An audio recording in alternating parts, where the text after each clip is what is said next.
Previous వీడియోలో why Java is platform independent గురించి తెలుసుకున్నాం. ఈ వీడియోలో అసలు జేడీకే, జేఆర్ఈ, జేవీఎం డిఫరెన్స్ తెలుసుకుందాం. సినిమా థియేటర్‌లో ప్రొజెక్టర్ లేకుండా మూవీ కనపడదు. ప్రొజెక్టర్ మూవీని స్క్రీన్ మీద చూపిస్తుంది. Same way Java virtual machine byte కోడ్‌ని ఎగ్జిక్యూట్ చేసి అవుట్‌పుట్ చూపిస్తుంది. So JVM does actual execution part. JRE theatre setup అనుకుంటే థియేటర్లో స్క్రీన్, స్పీకర్స్, ప్రొజెక్టర్, సీటింగ్ ఇవన్నీ లైబ్రరీస్ అనుకుందాం.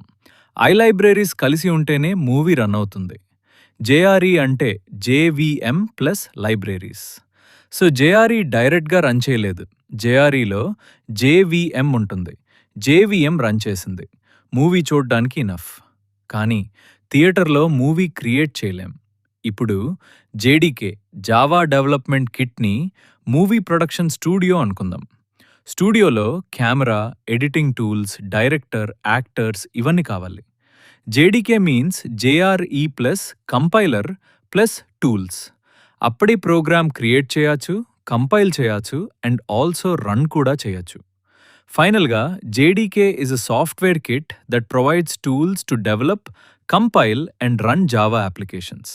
సో మూవీ తీయడానికి స్టూడియో కావాలి అంటే జేడీకే కావాలి. సినిమా చూడ్డానికి థియేటర్ సరిపోతుంది అంటే జేఆర్ఈ కావాలి. సినిమా చూపించడానికి ప్రొజెక్టర్ ఇంపార్టెంట్ అంటే జేవీఎం కావాలి.